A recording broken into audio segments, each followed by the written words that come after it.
आपको ऑलरेडी पता है जो structural and functional unit of the body है वो सेल होता है। सेल्स कंबाइन होते हैं, टिश्यूज फॉर्म करते हैं, टिश्यूज कंबाइन होते हैं, ऑर्गन फॉर्म करते हैं, ऑर्गन कंबाइन होते हैं, ऑर्गन सिस्टम फॉर्म करते हैं। अगर सेल की फंक्शनिंग अच्छी होती है तो टिश्यू की फंक्शनिंग अच्छी है, टिश्यू की फंक्शनिंग अच्छी है तो ऑर्गन की फंक्शनिंग अच्छी है, ऑर्गन सिस्टम की फंक्शनिंग अच्छी है। तो हमने बोला वो एक हेल्दी कंडीशन कहलाती है। उसमें हमने बोला everything is working fine, that means cell जो है अपने प्रॉपर वे में फंक्शन आउट कर रहा है, हेल्दी कंडीशन है। लेकिन अगर किसी रीजन की वजह से सेल प्रॉपर फंक्शन नहीं कर पाता है और उस कंडीशन को हम क्या बोलते हैं, डिजीज। डिजीज मीन्स अगर आप इसको ब्रेक करें, दिस प्लस ईज। दिस मतलब पसंद नहीं, नहीं मीन्स, ईज मीन्स कंफर्टेबल, यानी जब आप कंफर्टेबल फील ना करें तो उसे आप क्या बोलते हैं, डिजीज। आपका जब भी बॉडी में कोई भी सेल अगर प्रॉपर फंक्शन नहीं करेगा और जो उससे रिलेटेड टिश्यूज है वो प्रॉपर फंक्शन नहीं करेंगे तो कहीं ना कहीं आप में सिम्टम्स आएंगे, कहीं ना कहीं आप में अनइजीनेस आएगा।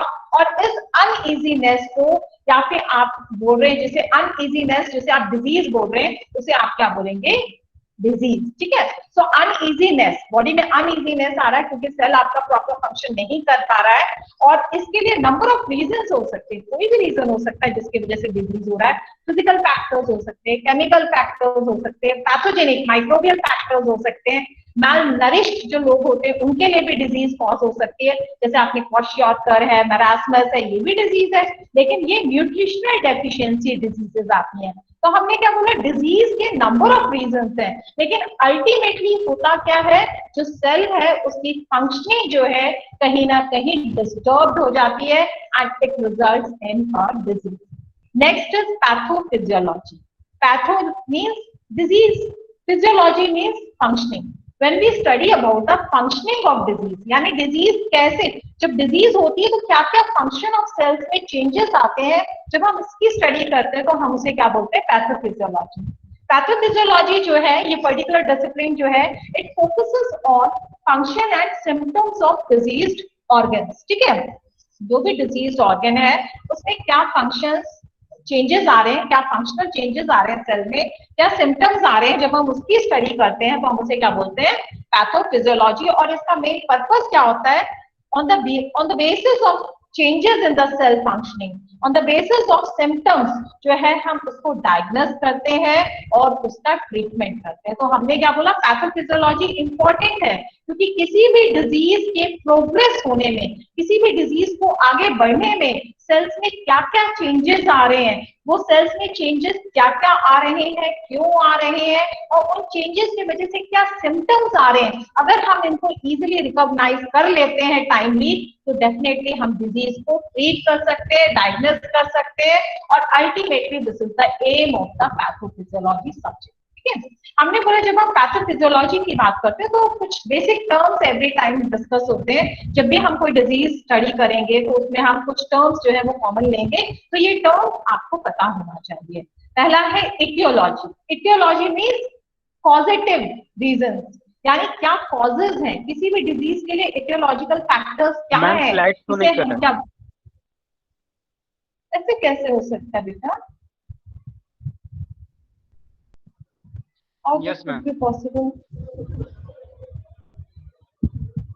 Okay. Okay. I'll share.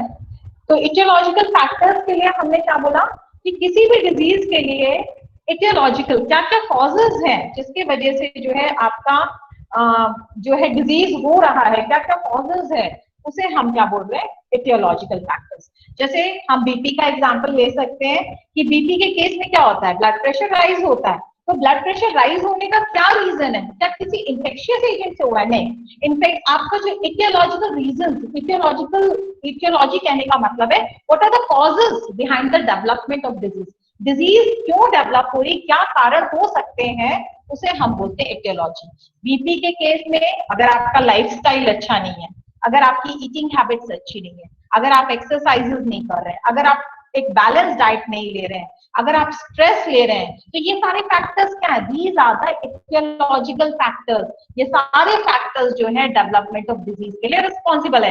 यानी क्या कॉजेज है, क्या कारण है किसी भी डिजीज के जनरेट होने के लिए, डेवलप होने के लिए, उसे हम क्या बोलते हैं, इटियोलॉजिकल फैक्टर्स या इटियोलॉजी बोलते हैं। Next pathogenesis. पैथोजेनेसिस मीन्स होता है progression of disease. Patho means pathology, genesis means कैसे आगे प्रोसीड कर रही है। So how disease is proceeding, इसे हम बोलते हैं पैथोजेनेसिस। ठीक है, डेवलपमेंट ऑफ डिजीज। कोई भी डिजीज जो है एकदम से सीवियरिटी पे नहीं आती है, स्टार्टिंग हल्के से होती है और वो धीरे धीरे प्रोग्रेस करके जो है सीवियरिटी पे पहुंच जाती है। सो ये जो आपका प्रोग्रेशन है, स्मॉल लेवल से लेके हाई लेवल तक जो जा रहा है, इस टोटल स्टडी को हम क्या बोलते हैं, पैथोजेनेसिस।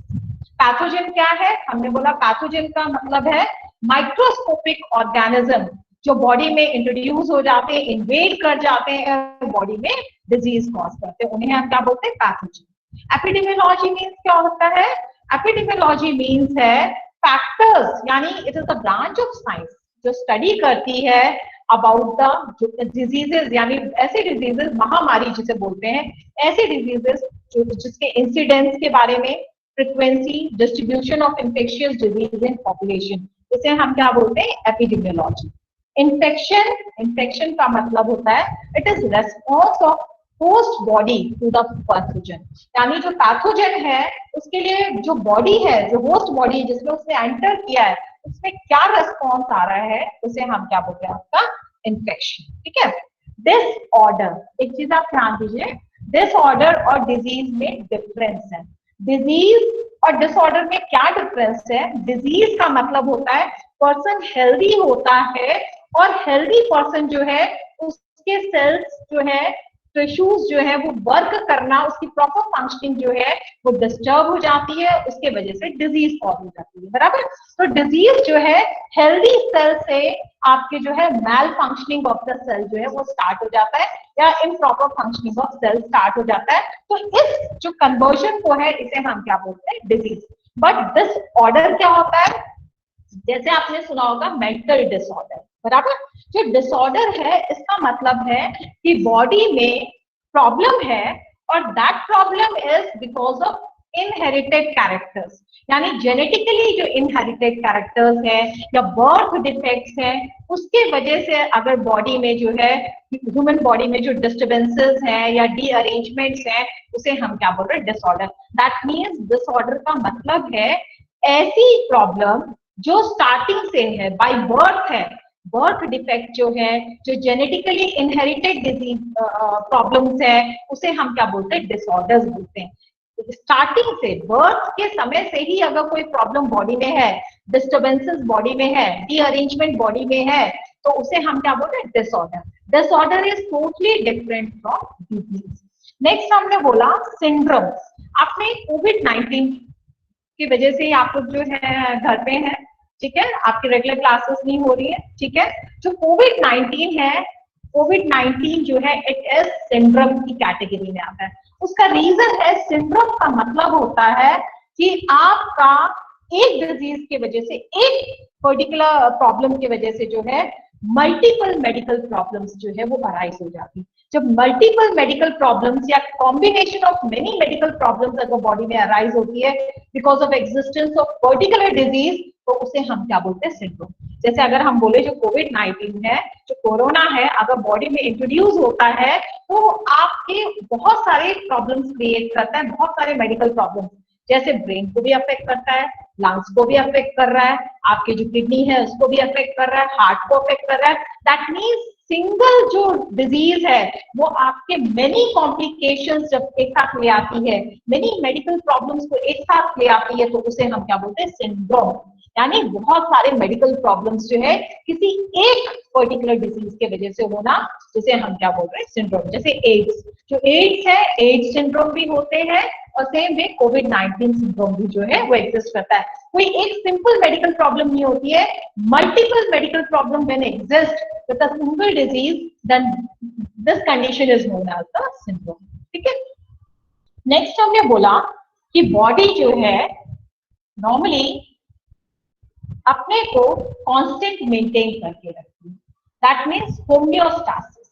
जो बॉडी है, आपकी कंडीशंस अगर बॉडी में चेंज होती है तो बॉडी उसको एडजस्ट करने की कोशिश करता है, ठीक है। एडजस्ट करने की कोशिश करने का मतलब है बॉडी में सिस्टम है, बॉडी जो है होम्योस्टासिस सिस्टम को मेंटेन करती है। होम्योस्टासिस का मतलब क्या है? Homeo plus stasis. होम्यो का मतलब क्या है? सेम। स्टासिस मीन्स स्टैंड, यानी वो कांस्टेंट कंडीशन को मेंटेन करता है, ठीक है। जैसे आप बोल रहे हैं ब्लड प्रेशर 120/80 बीपी मेंटेन करके रखता है, ठीक है।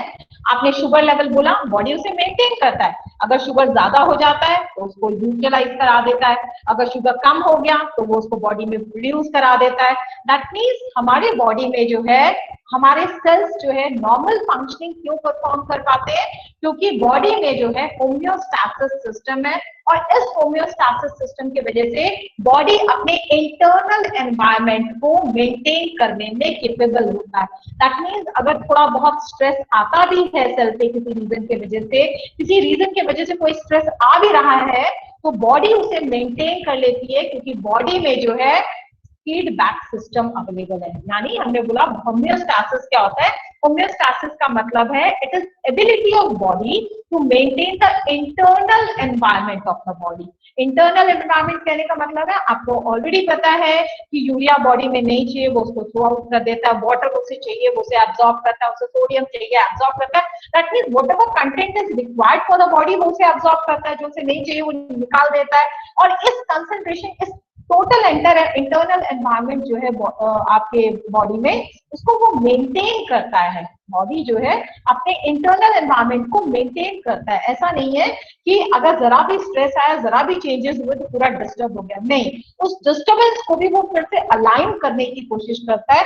कैसे अलाइन करता है? क्योंकि बॉडी में फीडबैक मैकेनिज्म अवेलेबल होते हैं, ठीक है।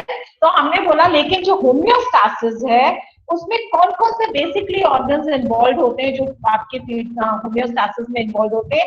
आपके जो लीवर है, किडनी है, ब्रेन है, ये आपके ऑर्गन्स हैं जो बेसिकली इन्वॉल्व होते हैं टू मेंटेन द होम्योस्टासिस, ठीक है। किडनी, आपको पता है वाटर एब्जॉर्प्शन है, सोडियम एब्जॉर्प्शन है, आपका आयंस जो है एब्जॉर्प्शन है, आपकी क्या थ्रो आउट करना है, यूरिया थ्रो आउट करना है, यानी एवरीथिंग बैलेंसिंग जो है, कहीं ना कहीं जो बीपी का मेंटेनेंस है, वाटर वॉल्यूम का है, ब्लड वॉल्यूम का मेंटेनेंस है, ये सारा किडनी डिसाइड कर रहा है। आपको पता है ब्रेन का भी रोल है। उसका रीजन है, ब्रेन में ऑटोनॉमस नर्वस सिस्टम है। ऑटोनॉमस नर्वस सिस्टम कहने का मतलब है सिंपैथेटिक और जो पैरासिम्पैथेटिक नर्वस सिस्टम है, ये ब्रेन से कंट्रोल होता है, ठीक है। तो हमने बोला, और ये दोनों एक दूसरे के अपोजिट में काम करता है। सिंपैथेटिक नर्वस सिस्टम अगर हार्ट रेट को बढ़ाएगा तो parasympathetic nervous system heart rate को रिड्यूस करेगा। ये दोनों एक दूसरे के अपोजिट डायरेक्शन में काम करती है और अल्टीमेटली बॉडी के इंटरनल कंडीशन को मेंटेन करने में हेल्प करती है, ठीक है। तो होम्योस्टासिस कहने का मतलब है, जैसी हमारी बॉडी में, आपने शुगर किसी दिन ज्यादा खा लिया, आपने ज्यादा मिठाई खा ली, तो क्या आपको शुगर हो जाता है? नहीं होता है। इसका रीजन है, बॉडी खुद की कंडीशन को कांस्टेंट मेंटेन करता है। अगर आपने ज्यादा खा भी लिया है तो आपका जो है उसे, जो ग्लूकोज है वो उसको यूटिलाइज कर लेता है सेल्स में और ग्लाइकोजन में कन्वर्ट कर देता है। आप किसी एक दिन खाना नहीं खाते हैं तो क्या आपका ग्लूकोज लेवल फॉल हो जाता है, एकदम हाइपोग्लाइसीमिया डिजीज हो जाती है? नहीं। उस केस में जो ग्लाइकोजन है वो ब्रेक हो जाता है, ग्लूकोज को रिलीज कर लेता है। दैट मीन्स बॉडी में कहीं ना कहीं बैलेंस करने के लिए, होम्योस्टासिस कंडीशन को मेंटेन करने में बॉडी में सिस्टम्स एग्जिस्टिंग है, जैसे हम क्या बोलते हैं, फीडबैक सिस्टम, ठीक है। कुछ एग्जांपल्स जैसे हम होम्योस्टासिस के बोल सकते हैं, जैसे temperature regulation example of homeostasis है, maintenance of sugar level is example of homeostasis, and maintenance of blood और फ्लूइड वॉल्यूम, ठीक है।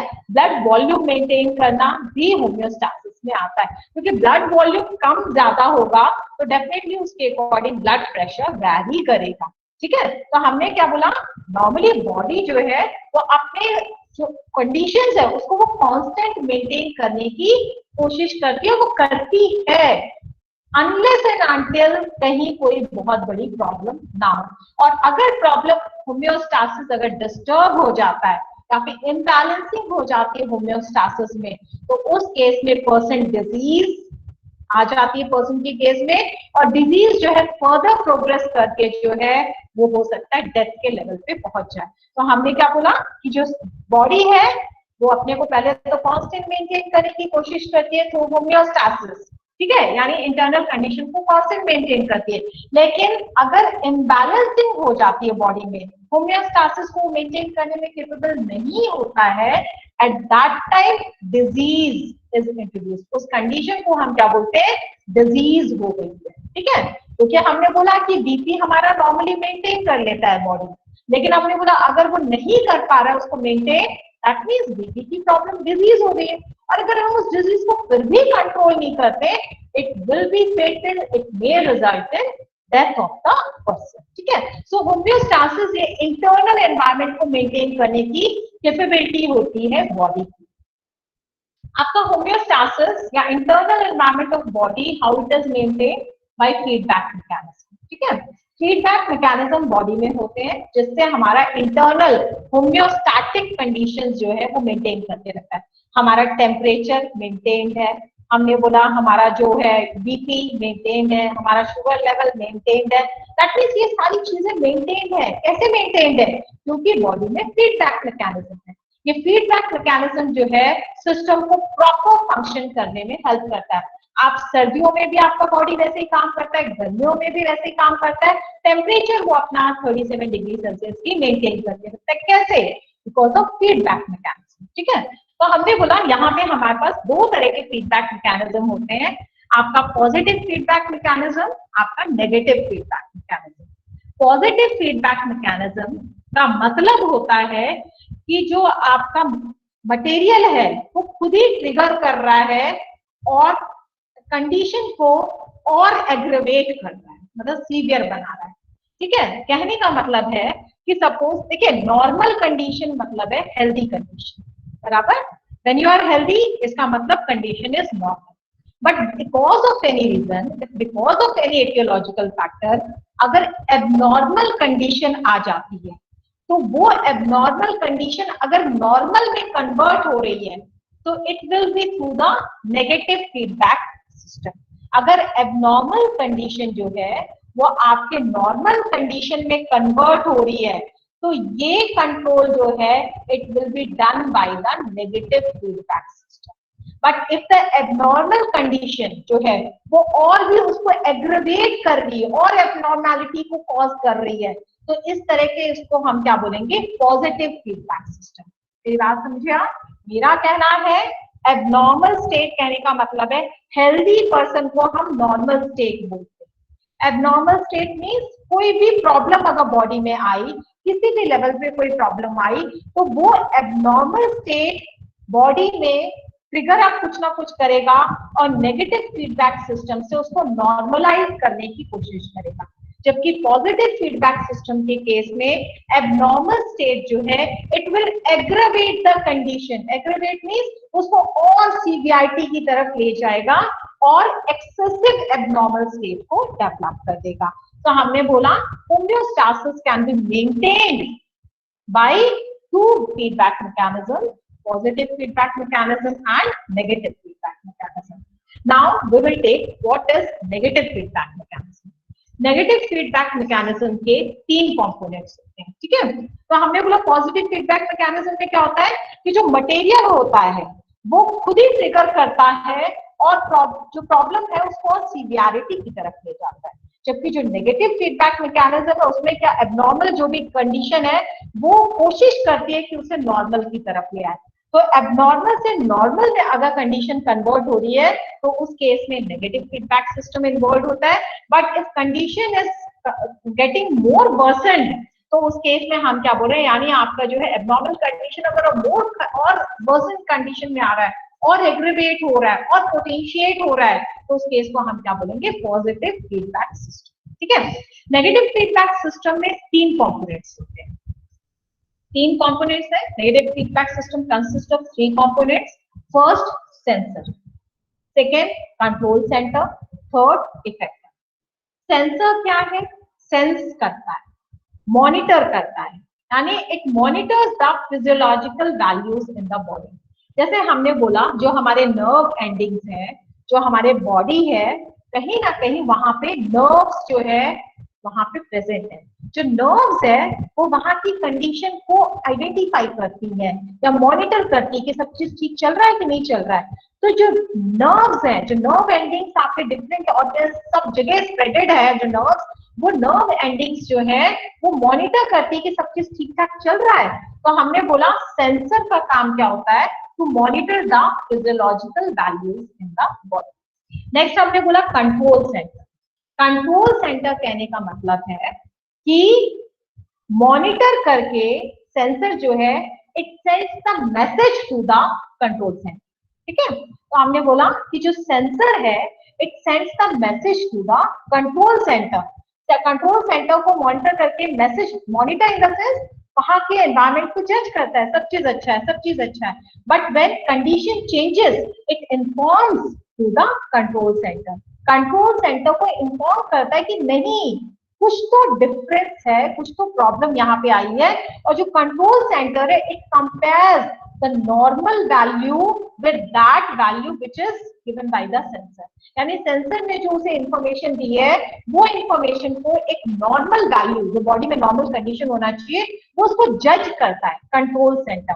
एंड कंट्रोल सेंटर का रोल मेनली कौन करता है, आपका ब्रेन प्ले करता है। ठीक है, नेक्स्ट हमने बोला इफेक्टर। इफेक्टर क्या होता है, जैसे कंट्रोल सेंटर इंटरप्रेट करता है कि नहीं वाकई जो है कहीं ना कहीं प्रॉब्लम है, immediately it sends the message to the effector.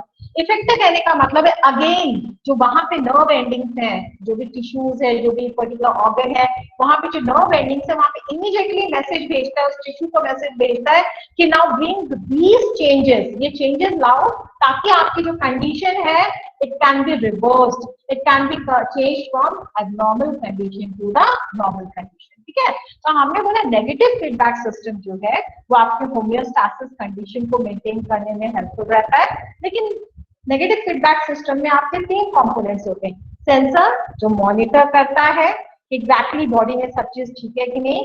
Control centre that means after monitoring, वहां से मॉनिटर करने के बाद सेंसर मैसेज सेंड करता है कंट्रोल सेंटर को कि यहाँ कुछ ठीक नहीं है। Control centre immediately takes the decision and sends the message to the effector. Feedback system के जो ये कंपोनेंट है इसके पास मैसेज भेजता है ताकि सिचुएशन जो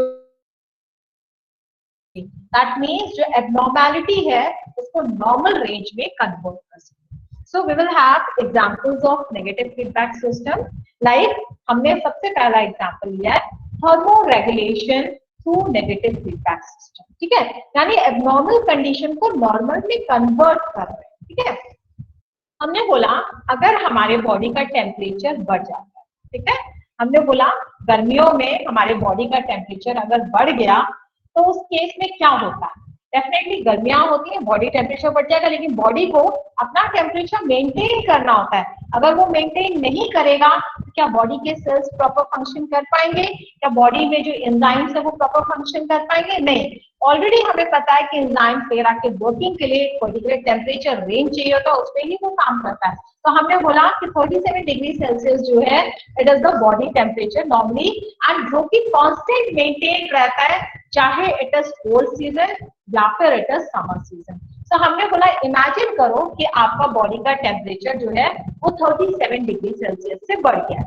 अगर आपका टेम्परेचर 37 डिग्री सेल्सियस से बढ़ जाएगा तो उस केस में क्या होगा, डेफिनेटली सेंसर्स, यानी पहला जो आपका कंपोनेंट है, यानी जो नर्व सेल्स हैं वहां पे जो स्किन पे जो नर्व एंडिंग्स है उसको इमीडिएटली रिकॉग्नाइज करेगी, मॉनिटर करेगी कि टेम्परेचर तो कुछ ज्यादा लग रहा है। जैसे वो उसको मॉनिटर करेगी कि टेम्परेचर ज्यादा है, इमीडिएटली जो सेंसर्स है यानी नर्व सेल्स जो है वो आपके मैसेज किसको सेंड करेगी, आपके कंट्रोल सेंटर को, दैट मीन्स ब्रेन को।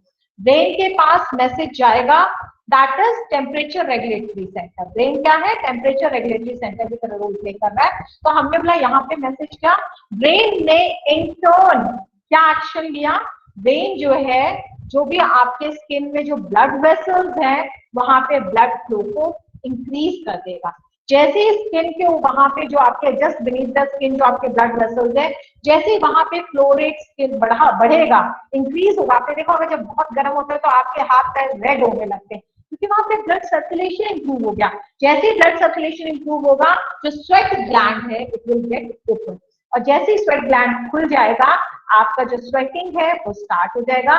जैसे स्वेटिंग स्टार्ट होगा, काफी हीट लॉस जो है वो आपका हो जाएगा, ठीक है। सो आपका जो स्वेटिंग है यानी अलॉन्ग विद वाटर लॉस जो है, आपका टेम्परेचर लॉस भी हो जाएगा। So this is the way how body maintains the homeostatic condition in the body. Normal 37 degree Celsius उसे मेंटेन करना है। कैसे करना है, ये उसकी रिस्पॉन्सिबिलिटी में आता है। बॉडी के पास 3 कंपोनेंट्स हैं नेगेटिव फीडबैक सिस्टम के: sensor, control centre and effector. So here I have given you the example कि कैसे सेंसर मैसेज दिया, कैसे कंट्रोल सेंटर ने रिएक्ट किया। कंट्रोल सेंटर ने इमीडिएटली जो है इफेक्टर के पास मैसेज भेजा, इफेक्टर ने इमीडिएटली जो under the blood, under the skin जो ब्लड वेसल्स है वहां ब्लड परफ्यूजन, परफ्यूजन कहने का मतलब है फ्लो रेट ऑफ ब्लड जो है उसको इंक्रीज कर दिया। Flow rate of blood increase होने से जो वहां पे डक्ट्स थे, जो आपके स्वेट ग्लैंड्स के डक्ट्स थे, वो ओपन हो गए। आपका जो स्वेट है, जो आपका वाटर था, along with heat जो है वो लॉस हो गया, and again temperature is maintain to the 37 degree Celsius. अगर यही हम सर्दियों की बात करें तो आपने देखा होगा आपका स्किन बिल्कुल पीला पड़ जाता है, ठीक है। क्यों पीला पड़ जाता है? क्योंकि वो स्किन के ऊपर जो है ब्लड को आने नहीं देता है, ताकि हमारा जो है आपका स्वेटिंग जो है वो स्टार्ट ना हो जाए। क्योंकि अगर स्वेटिंग स्टार्ट हुआ तो उसे कहीं ना कहीं 37 डिग्री सेल्सियस को मेंटेन करके रखना है। तो वो क्या करता है, वहां पे जो है ब्लड फ्लो को जो है प्रोड्यूस कर देता है, the capillaries, the blood vessels which are present under the skin. So next we can take one more example of negative feedback mechanism, blood pressure regulation, ठीक है। जैसे हमने बोला blood pressure is also one of the problem, लेकिन blood pressure कोई problem नहीं है। Normally हमारे बॉडी में ब्लड प्रेशर एग्जिस्ट करता है, सिस्टोलिक डायस्टोलिक प्रेशर होता है। ये हम next when we will discuss the cardiovascular system तब हम ये डिस्कस करेंगे, but blood pressure normally body में होता है। ब्लड प्रेशर होता है लेकिन एक लिमिट के बियॉन्ड होता है, तो हम उसे हाई बीपी या हाइपरटेंशन बोलते हैं, ठीक है। नॉर्मली बॉडी में जो ब्लड प्रेशर है वो कांस्टेंट मेंटेन रखता है बॉडी, जो उसकी कैपेबिलिटी होती है बिकॉज ऑफ फीडबैक मैकेनिज्म, ठीक है। हमने बोला सपोज करो कि ब्लड प्रेशर हमारा किसी भी रीजन की वजह से फॉल हो गया, गिर गया।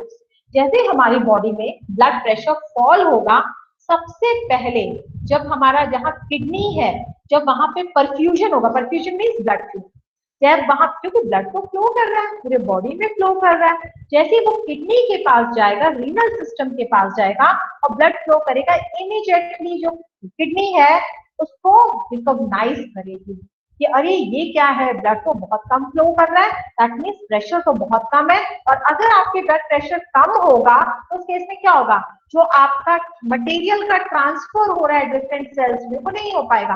आप जो भी चीज है ट्रांसफर जो है it is through blood only ना, ब्लड से फ्लो करता है मटेरियल, और उसके बाद जो भी टिश्यूज है वहां पे वो डिफ्यूज होके मूव करके डिफरेंट सेल्स में पहुंच जाता है, वहां पे वो यूटिलाइज करता है फॉर इट्स नॉर्मल फंक्शन। लेकिन अगर आपका ब्लड प्रेशर लो हो गया तो आपने देखा होगा लोग फेंट हो जाते हैं। उसका रीजन है आपको जो न्यूट्रिएंट्स हैं जो वहां पे सप्लाई होने चाहिए वो नहीं हो पाते हैं। और इसको रिकॉग्नाइज कौन करता है कि परफ्यूजन कम हो गया है या ब्लड फ्लो कम हो गया है, इसको रिकॉग्नाइज करता है रीनल सिस्टम। तो हमने बोला सपोज करो ब्लड प्रेशर ब्लड वेसल में अगर कम हो गया है तो जो रीनल सिस्टम है ये उसको रिकॉग्नाइज करता है, इमीडिएटली रीनल जो है रेनिन एक एंजाइम को एक्टिवेट करके छोड़ देता है, ठीक है। तो मैंने आपको जैसे इससे पहले भी बताया कि आपका जो है सेंसर्स होते हैं, तो जो सेंसर है यहाँ पे सेंसर का काम कौन कर रहा है, रीनल सिस्टम। रीनल सिस्टम ने देखा कि ब्लड फ्लो कम है, इमीडिएटली उसने जो है रेनिन को रिलीज किया। रेनिन तुरंत जो है ब्रेन के पास जाएगा, ब्रेन के पास जाने के बाद कुछ एक्टिविटीज वहां से आएंगी, plus renin will activate the angiotensin system. Angiotensin system जो है ये आपका लीवर में होता है, ठीक है। रेनिन ने एंजियोटेंसिन को एक्टिवेट किया। एंजियोटेंसिन 1 जो है बेटा ये एक्चुअली प्रोटीन पेप्टाइड्स हैं जो कि लीवर प्रोड्यूस करता है। एंजाइम रेनिन है जो वहां जाता है लीवर के पास, वहां पे जो एंजियोटेंसिनोजेन है उसको एक्टिवेट करता है और एंजियोटेंसिन प्रोड्यूस होता है। ये पेप्टाइड है जो कि लीवर से प्रोड्यूस होता है। ये एंजियोटेंसिन 1 जो है ये एंजियोटेंसिन 2 में कन्वर्ट हो जाता है ACE एंजियोटेंसिन कन्वर्टिंग एंजाइम के हेल्प से। एंजियोटेंसिन 2 जो है वो आपका रोल प्ले करता है। एंजियोटेंसिन 2 जो है वो आपके सिंपैथेटिक नर्वस सिस्टम को भी एक्टिवेट करता है। जो सिंपैथेटिक नर्वस सिस्टम है वो क्या करता है, ब्लड वेसल्स को नैरो कर देता है। ब्लड वेसल्स को नैरो कर देगा तो उस केस में क्या होगा, डेफिनेटली आपके जो ब्लड प्रेशर है वो आपका नॉर्मल में आ जाएगा। आप खुद सोचिए कि आपका अगर मोटा पाइप है वहां पे एक प्रेशर जो आ रहा है वो नॉर्मली कम रहेगा, लेकिन अगर आप उसी पाइप को पतला कर देंगे, नैरो कर देंगे, तो उस केस में क्या होगा, डेफिनेटली आपका जो प्रेशर है विद इन पाइप जो है, विद इन ब्लड जो आपका वेसल है उसमें वो इंक्रीज हो जाएगा। सो एंजियोटेंसिन 2 जो है it activates the sympathetic nervous system, और वो क्या करता है, आपके ब्लड वेसल्स को नैरो कर देता है, पतला कर देता है, सकरा कर देता है। ठीक है, हमने बोला एंजियोटेंसिन 2 क्या करेगा, वो दूसरी जगह एक जगह काम नहीं करता है। एंजियोटेंसिन 2 पिट्यूटरी ग्लैंड के पास जाएगा और पिट्यूटरी ग्लैंड से जो है ADH एंटी डायूरेटिक हार्मोन जो है वो रिलीज होगा। एंटी डायूरेटिक हार्मोन जो होता है ये किडनी पे काम करेगा, यानी जो कलेक्टिंग ट्यूब्यूल्स होते हैं वहां पर एक्ट करेगा और वाटर को रीअब्सॉर्ब करने में हेल्प करेगा। एंटी डायूरेटिक, डायूरेटिक मतलब होता है urination, diuretic uretic, uretic means uresis. So anti diuretic means जो यूरेसिस को प्रमोट ना करे, जो यूरिनेशन को प्रमोट ना करे। यूरिनेशन को प्रमोट नहीं करने का मतलब है वाटर रीअब्सॉर्प्शन को फेवर करेगा। जो कलेक्टिंग ट्यूब्यूल्स है वहां से वो वाटर लॉस नहीं होने देगा, वाटर को रीअब्सॉर्ब कर लेगा। और वाटर को रीअब्सॉर्ब करने से क्या होगा, डेफिनेटली जो बीपी फॉल हुआ था it will come in normal range slowly slowly. ठीक है, फिर हमने बोला एंजियोटेंसिन 2 क्या करेगा, एल्डोस्टेरोन को जो है वो एक्टिवेट करेगा।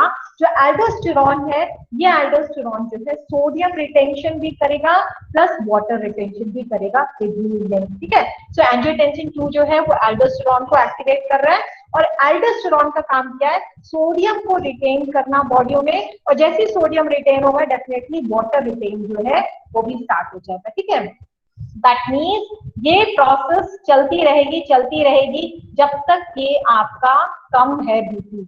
जैसे ही आपका बीपी नॉर्मल हो जाएगा आपका इमीडिएटली जो रिलीज ऑफ रेनिन है वो स्टॉप हो जाएगा। That means this is known as the negative feedback system. Negative feedback system क्यों, क्योंकि यहाँ पे कहीं ना कहीं एबनॉर्मल कंडीशन को नॉर्मल की तरफ कन्वर्ट किया जा रहा है, और इस फीडबैक मैकेनिज्म को हम क्या बोलते हैं, आपका negative feedback mechanism. Two examples I have given, blood pressure regulation और thermo regulation, body temperature regulation. Next is positive feedback mechanism. Positive feedback mechanism means यहाँ पर जो abnormal response जो है पर्टिकुलर किसी भी सेल टिश्यू का जो है इट एग्रेवेट्स मोर, यानी वो एबनॉर्मल रिस्पॉन्स जो है नॉर्मल की तरफ आने की कोशिश नहीं करेगा, वो एबनॉर्मल रिस्पॉन्स और एबनॉर्मेलिटी को कॉज करेगा। एंड इस तरह की कंडीशन होती है तो हम उसे क्या बोलते हैं, पॉजिटिव फीडबैक मैकेनिज्म। ठीक है, हमने बोला एग्जांपल इज चाइल्ड बर्थ। ठीक है, child birth is one of the example of the positive feedback mechanism. Example हमने बोला when baby is full grown, जो आपका इन्फेंट है जब वूम में, मदर्स वूम में वेल डेवलप्ड हो जाता है, at the end of 9th month जो है आपका बेबी का जो हेड है इट पुशेस द सर्विक्स। ठीक है, so baby head when the well developed infant जो है वो पुश करता है सर्विक्स को, तो उस केस में जो नर्व इंपल्स होती है सर्विक्स की वो इमीडिएटली ब्रेन को मैसेज सेंड करती है। ब्रेन, दैट मीन्स ब्रेन क्या करता है, वो पिट्यूटरी ग्लैंड को एक्टिवेट करता है, स्टिमुलेट करता है। पिट्यूटरी ग्लैंड जो है इट सिक्रीट्स द ऑक्सीटोसिन, और ऑक्सीटोसिन जैसे ही आपके ब्लड स्ट्रीम में आता है वो और कॉन्ट्रैक्शन ऑफ यूट्रस के लिए रेस्पॉन्सिबल हो जाता है। दैट मीन्स यहाँ पर, और जैसे ही कॉन्ट्रैक्शन स्टार्ट होता है यूट्रस का थोड़ा सा, फिर से वो मैसेज भेजता है ब्रेन के पास, फिर से ब्रेन जो है वो पिट्यूटरी ग्लैंड को एक्टिवेट करता है, ऑक्सीटोसिन रिलीज करता है, ऑक्सीटोसिन और जो है आपके यूट्रस के कॉन्ट्रैक्शन कॉज करता है।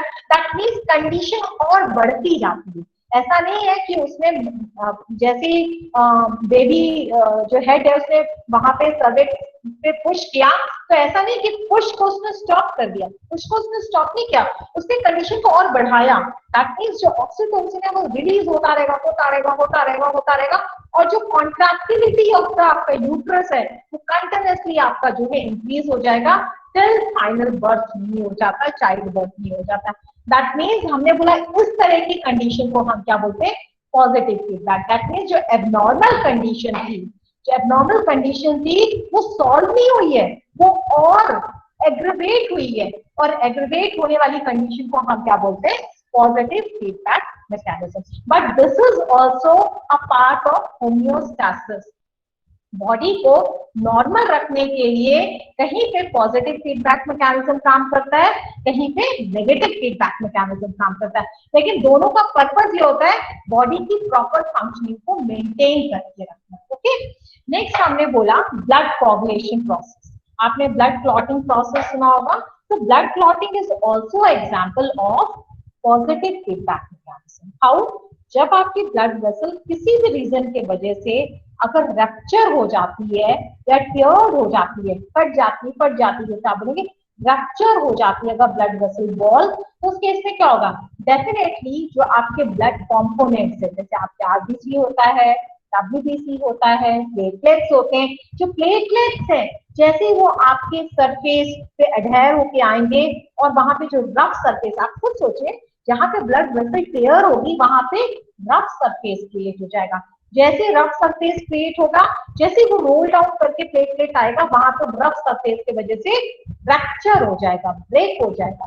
प्लेटलेट जैसे ही वहां पे रैप्चर होगा, वो कुछ केमिकल्स को रिलीज करेगा, और ये केमिकल्स जो है और भी प्लेटलेट को वहां पे लाके डिपॉजिट करने के लिए जो है कहेंगे, और फाइनली क्लॉटिंग को फेवर करेंगे। ठीक है, दैट मीन्स जो आपके प्लेटलेट्स आए हैं और जो रिलीज करा है उसने केमिकल, वो तब तक प्रोसेस चलता रहेगा जब तक कि वो टियर्ड ब्लड वेसल जो है, जो रैप्चर्ड ब्लड वेसल जो है पूरी तरह क्लॉग ना हो जाए। क्लॉग कहने का मतलब जब तक वहां पूरी तरह क्लॉट जो है, क्लॉगिंग यानी जब तक वो ब्लॉक ना हो जाए या उसकी एक तरह से रिपेयरिंग ना हो जाए, तब तक वहां पे जो है प्लेटलेट्स कंटिन्यूअसली वहां रिलीज करेंगे और वहां पे जो है कोगुलेशन प्रोसेस को फेवर करेंगे। ठीक है, आप समझ सकते हैं उसका रीजन है, अगर इस तरह से ब्लड लॉस हो गया वहां ब्लड वेसल से, उस केस में क्या होगा, उस केस में डेफिनेटली आपका बीपी जो है वो फॉल होने लगेगा, उसके वजह से जो है कहीं ना कहीं डेथ हो सकती है पर्सन की। क्यों? क्योंकि ब्लड सर्कुलेशन कहीं ना कहीं अफेक्टेड हुआ है। तो हमने क्या बोला कि ये जो प्रोसेस है ब्लड कोगुलेशन, जो प्रोसेस है ब्लड क्लॉटिंग प्रोसेस है, it is positive feedback mechanism. आपका जो मटेरियल है उसने केमिकल रिलीज किया, उसने और प्लेटलेट्स को लाके रख दिया, उसने और रिलीज किया, और ये तब तक करता रहेगा जब तक कि आपका जो ब्लड वेसल है टोटली रिपेयर नहीं होगा। Repair in the sense fully नहीं, टेम्परेरी जो है उसको ब्लॉक कर देगा, क्लॉग कर देगा। जैसे ब्लड वेसल क्लॉग हो जाएगा, वहां पे आपका वो जो रप्चर्ड पार्ट है जब तक रिपेयर नहीं होगा टेम्परेरी, तब तक जो है वो प्रोसेस चलता रहेगा। That means it is in favour of body, या आपकी बॉडी की नॉर्मल कंडीशंस को मेंटेन करने के लिए हो रहा है। तो हमने बोला positive feedback as well as negative feedback दोनों ही हमारे होम्योस्टैसिस कंडीशन को मेंटेन करने में हेल्पफुल रहती है। और होम्योस्टैसिस कहने का मतलब है normal conditions of the body को मेंटेन करके रखना, internal environment of the body को मेंटेन करके रखना, चाहे वो टेम्परेचर के रेफरेंस हो, चाहे वो बायोकेमिकल कॉन्स्टिट्यूएंट्स के रेफरेंस में हो, चाहे वो आपके जो है हार्मोन्स के रेफरेंस में हो, यानी सारी चीजें बॉडी में बैलेंस रहती है। और इस बैलेंसिंग के लिए रिस्पॉन्सिबल कौन सी दो चीजें, feedback mechanism, positive feedback mechanism and negative feedback mechanism. So hope so now everything is clear. Thank you.